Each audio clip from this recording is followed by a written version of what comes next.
Today we shall reflect on the life of St Ephrem.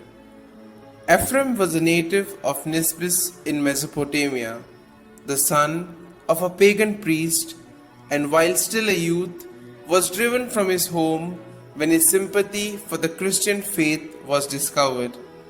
St. James, the noted bishop of Nisbis, saw to his spiritual instruction.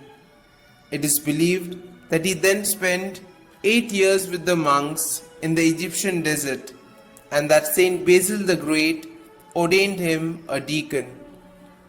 He consistently declined the priesthood, however, and years later also the episcopate. The Roman Empire was losing its eastern provinces in its wars with the Persians, and in the year 363 the city of Nisbis had to be returned to Persia. That was a hard blow for the Christian colony, given the fierce persecution of their faith being carried on in all Persian territory.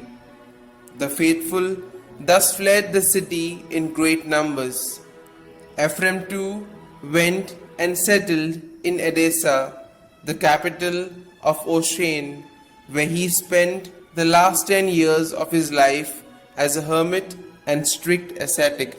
Edessa was at that time a hotbed of heresy, there existing no less than 10 heretical sects. Ephrem took issue with them all, both by preaching and by writing. He was apparently one of the chief founders of the famous theological school of the Persians, where Persian masters instructed the refugees from Nisbis. Declared Doctor of the Church by Pope Benedict XV in 1920, St Ephrem is referred to as the son of the Syrians and the harp of the Holy Spirit because he was the most prolific writer of Bible commentaries in the Syrian church and composed a large number of liturgical hymns. The latter were particularly aimed at refuting the errors of the Gnostics, which were being successfully propagated by verse and song.